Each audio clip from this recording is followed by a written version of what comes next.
নমস্কার বন্ধুরা, আজ আবার একটা রেসিপি আপনাদের সামনে শেয়ার করতে চলেছি। চিকেনের লাল ঝোল খুব সহজে কম সময়ের মধ্যে। আপনারা প্রথম থেকে পুরো ভিডিওটা শেষ পর্যন্ত দেখতে থাকুন। ভিডিওটি ভালো লাগলে একটা লাইক দিয়ে পাশে থাকুন ও বন্ধুদের সাথে শেয়ার করে দিন। চলুন তাহলে শুরু করি। তো দেখুন, আজকে বানাবো সম্পূর্ণ বাটা মশলায়। তার জন্য দেখুন আমি শিলপাটায় বেটে নিয়েছি। আর দেখুন এখানে 500 গ্রাম চিকেন নিয়েছি। চিকেনটা ভালোভাবে ধুয়ে নিয়েছি। আদা, জিরে, গোলমরিচ, দারচিনি, কাঁচা লঙ্কা বেটে নিয়েছি, রসুন বেটে নিয়েছি। এখন সবার প্রথমে যেটা দেব সেটা হচ্ছে কাগজি অর্ধেকটা কেটে দেখুন আমি চিকেনের মধ্যে ভালোভাবে নিগড়ে রসটা দিয়ে দিলাম। দেখুন সম্পূর্ণটা আমি দিয়ে দিচ্ছি। এখন দেব এর ওপরে সামান্য লবণ, দেব আমি পরিমাণ মতো হলুদ গুঁড়ো, আর দেব এখন জিরে, আদা, কাঁচা লঙ্কা বেটে রেখেছি ওটা দিয়ে দিচ্ছি। রসুন বেটে রেখেছি সেটাও দিয়ে দিচ্ছি। একদম মশলা কষে নেওয়ার ঝামেলা ছাড়াই আজকে বানাবো চিকেন, খুবই সহজেই। তার আগে যদি কোনো বন্ধু আমার চ্যানেলে নতুন হয়ে থাকেন, চ্যানেলটি সাবস্ক্রাইব করে বেল আইকন হলে সেট করে দিন সবার প্রথমেই আমার রেসিপি পেতে। দেখুন আমি একটা ছোট চামচ নিয়েছি, চামচের সাহায্যে চিকেনটা ভালোভাবে মিশিয়ে নিচ্ছি মশলার সাথে। আমি এখানে চামচ দিয়ে মাখালাম, আপনারা পারলে হাত দিয়েও মাখিয়ে নিতে পারেন। তো দেখুন গ্যাস ধরিয়ে কড়াই বসিয়ে তেল বসিয়েছিলাম, সাদা তেল দিয়ে দিলাম গোটা জিরে আর শুকনো লঙ্কা, একটা দিলাম তেজপাতা, দিলাম এখন পেঁয়াজ কুচি। পেঁয়াজ একটু নাড়াচাড়া করে একটু লাল লাল ভেজে নেব। দেখুন এইভাবে নাড়াচাড়া করে বেশ কিছুক্ষণ সময় নিয়ে আমি পেঁয়াজটা একটু লাল লাল ভেজে নিচ্ছি।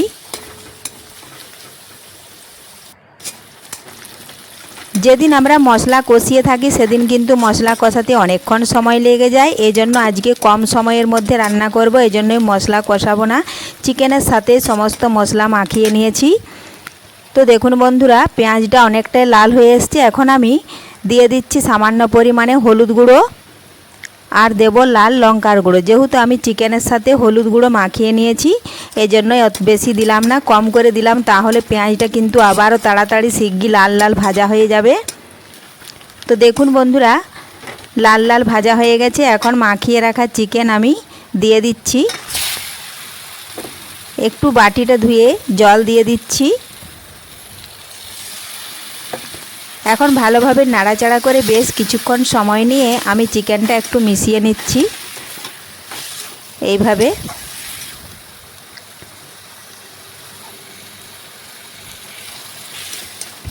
চিকেনটা একটু ভাজা হয়ে গেলেই আমি আগে থেকে আলু ভেজে রেখেছিলাম সেগুলোও দেখুন দিয়ে দিচ্ছি। এটাও ভালোভাবে মাংসের সাথে মিশিয়ে মাংস একটু আমি রান্না করে নেব।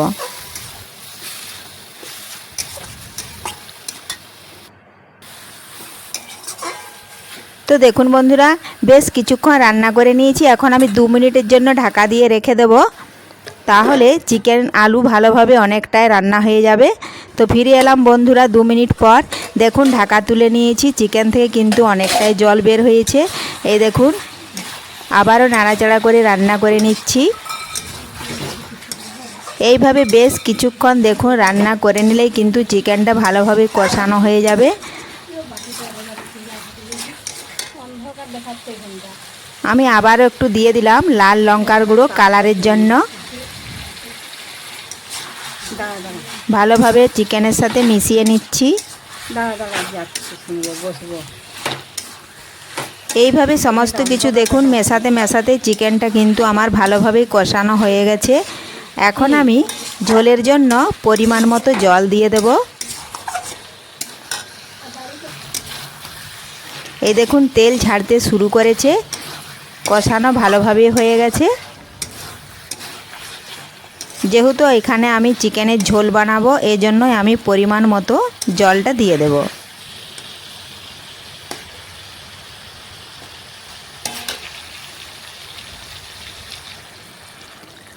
এই দেখুন আমি 1 গ্লাস দিয়েছি, আমি আবারও হাফ গ্লাস দিয়ে দেব।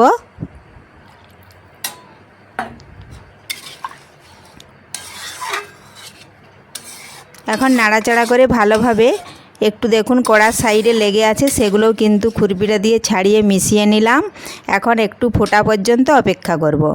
তো দেখুন বন্ধুরা, চিকেনটা ফুটে গেছে। এইভাবে কিছুক্ষণ ফুটিয়ে নিলেই কিন্তু তৈরি হয়ে যাবে। আমি ঝোলের জন্য স্বাদ মতো আবার একটু লবণ দিলাম, দিয়ে ভালোভাবে মিশিয়ে নিলাম। এখন কিছুক্ষণ ফুটিয়ে নিলেই কিন্তু তৈরি। তো দেখুন বন্ধুরা, বেশ কিছুক্ষণ ফুটিয়ে নিয়েছি। আর দেখুন চিকেনের ঝোল দেখুন কত সুন্দর হয়েছে লাল লাল আলু দিয়ে। তো আজকের এই চিকেন রেসিপি আপনাদের কেমন লেগেছে অবশ্যই কমেন্ট করে জানাবেন।